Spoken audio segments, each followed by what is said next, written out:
One, two, three. One, two, Thank you. one. Thank you so much. Thank you very. That's much better. Thank We actually we need it in the middle. Yes, one we need in the middle. Okay. This is going to be a silent session. Good morning.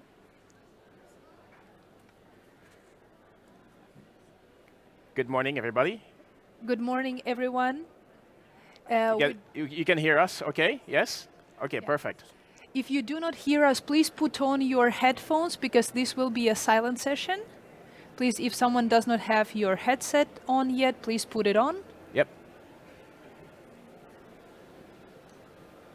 Can you start with the first slide? First slide. All right. Good morning, and thank you very much for the warm welcome we've received here in Dubai at the Arab Media Forum. My name is Kareem Sahai, and we have on stage Maria Sahai. I am VFX Mojo's CEO and visual effects supervisor. And the title of our talk today is going to be Enhancing Realities VFX in Film, Television, Animation, and Games. Just a quick word about us. So that is me when I was a little bit younger and prettier. We have a company called VFX Mojo. We are a visual effects studio based in Singapore with presence around the world. And I will also let Maria introduce herself. And I'm a co-founder of VFX Mojo, and I'm an effects supervisor. And thank you again very much for welcoming us. And as Karim mentioned, we work with studios and we work with teams all over the world. That's right. And in the work that we do, we tend to think of visual effects as mostly movie. How we see Tom Cruise, the actor who is playing him, how he's moving, and his face is being replaced real time. So sometimes imagine you're opening your TikTok, you're opening your Instagram, you're seeing someone's face, but these days you are not sure if this is actually their real face, and this is part of visual effects. That is true. And a lot of the technologies that are used to create this photorealistic content involves many different domains of technical knowledge, technical proficiency. We're talking about, of course, visual effects, which encompasses a lot of the different techniques that have been used in the creation of content in movies and TV. But you also now have additional technologies such as machine learning and, of course, artificial intelligence, which are combining a lot of these techniques to create either products that you can use, say, for example, on TikTok, applications that are easy to use, or they equip professionals like us, like our studio, with tools that are maybe a little bit less user-friendly, but that provide us with the ability to create, modify, enhance, or automate certain tasks that we use in visual effects in order to, again, create compelling, engaging content for the films that we work on. But visual effects is not always just on screen for moving pictures. We have a case of a very well-known artist on his artist name, Beeple. And he used a combination of artificial intelligence, machine learning, and visual effects to create, under the term NFT, but in fact created art, which combines all these techniques. And some of his work actually went to auction at Christie's, and the image that we have behind us, I think, fetched $65 million for sale, as a sale, which was quite unique at the time when it happened a few years ago. Yeah, and these days, of course, 10, 15 years ago, talk to people, visual effects, they will start talking to you about Star Wars, big movies, but these days, even the new filters that are coming out on your favorite apps, we should also put them in the category of visual effects. That's why all of us should care about, because you are using them on a daily basis. Exactly. And the thing is, when we talk, the reason we talk a lot about visual effects, and you'll see, like, whether you see these compelling videos of Tom Cruise or the effects that you use in TikTok, the most important message that we were trying to share with you today is that it is by creating compelling content that you're able to captivate an audience, keep them engaged, keep them interested in what you're looking at, And this becomes an extremely powerful tool for anybody and everybody who has a story to tell. And we'll dive a little bit deeper into this aspect. And we're not here simply to talk to you about technology. We're talking to you about how to use this technology in order to empower yourselves as creators. So of course we have a background in Hollywood. We've been working on mostly US or North American type productions. We finished a few months ago working on Dune Part 2, which was in the cinemas, I think in March. We just finished working on George Miller's Furiosa, which is now in the cinemas. So we tend to work with large budget productions. But this is only, if you think about that, that's only really a segment of the kinds of products, the kinds of engaging content that you can put out there. Nowadays, you don't necessarily need to have access to $200 million budget to make and create a story that is compelling. And this is really the message that we're trying to convey here today.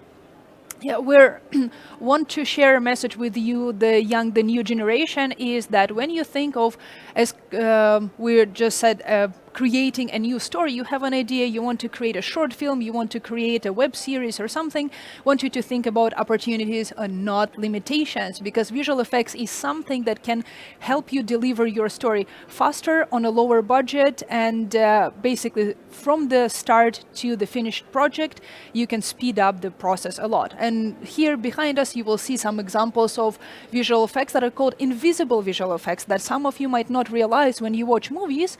Of course, you might think explosions, big starships, this is visual effects. But also, if you have an idea of creating a zombie apocalyptic city, you do not need a huge budget of actually creating props and destroying buildings or painting something. A lot of that is done in visual effects. You can see green screens are used and then something is added in the background. For example, like Karim mentioned, we just worked on Dune Part 2, and a lot of stuff for Dune was actually shot in your backyard right here, but the way it was shot, there are no big sandworms, sorry to tell you, and a lot of stuff is shot on a green screen on the backgrounds, and then it's added in post-production. Right, so a lot of the visual effects, I mean, when we talk about visual effects, it's very important to understand the categorization that exists under this domain. So we have, as Maria mentioned, visible effects, we have invisible effects, and both of them are obviously under visual effects. Now, why would you want to work and create visual effects that are invisible? Well, there are many factors for that. One of them Maria mentioned is the ability to create new sets, new environments that you don't necessarily need to go and fly an entire crew to a location to shoot, so you're saving money this way. Another aspect of why you would want to use this technique, these technologies, is because you want to have full creative control over the stories that you're putting out, whether it's movie or TV. It gives you a flexibility in terms of creativity, a flexibility in terms of how much you can make a particular location part of your story. And it also gives you the ability to really, again, captivate your audience by creating, manipulating, or essentially enhancing realities by incorporating these technologies.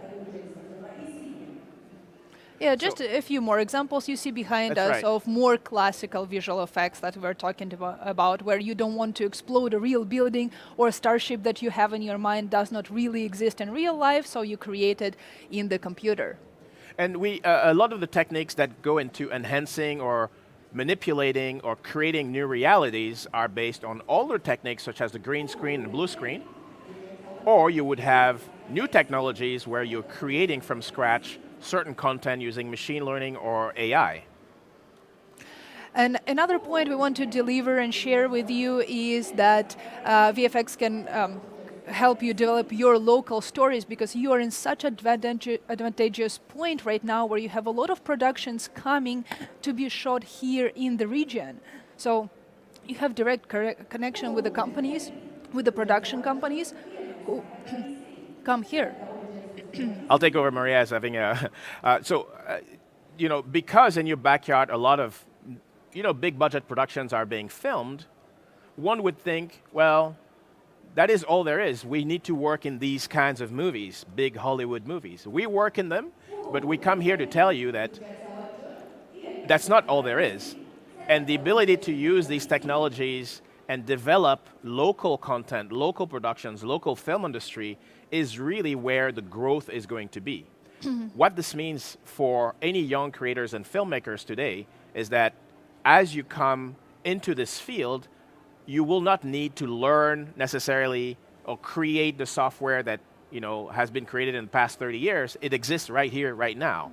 You will not necessarily need to develop new techniques. Well, they have been implemented and used, and we now know what they are. But today is the era of young creators, young filmmakers that can put these technologies to use to create films and stories that are really theirs, that are really part of your own history and culture, and that go beyond the traditional only or Hollywood heavy types of production. So it sounds a little bit contradictory. We are Hollywood, visual effects people. However, what the message we want to convey is that using the same techniques, the same technology, because they are much more accessible, we can empower ourselves as local creators, local filmmakers, local digital creators, local visual artists, in order to create content that can then be from this region, radiate out and captivate worldwide audiences. And this is really the key to what we're saying here. By adopting, learning, understanding these technologies, we can empower ourselves to become much more proactive, much more, I would say, engaging, and much more powerful creators for the ideas and stories that we want to tell. And it's important that we are talking to you about that right now, because now is the time. If you have not thought about visual effects before, now is the time to get into it. Why? Because so many tools that historically they have been very expensive, they have been really hard to learn, they have been really hard to access. These days Or they're very becoming expensive. or very expensive. They are much more accessible right now. Before 20 years ago, people had to get a box full of manuals and go through them to learn a software to acquire some kind of skills. These days you have Vimeo, you have YouTube, you have all the courses online.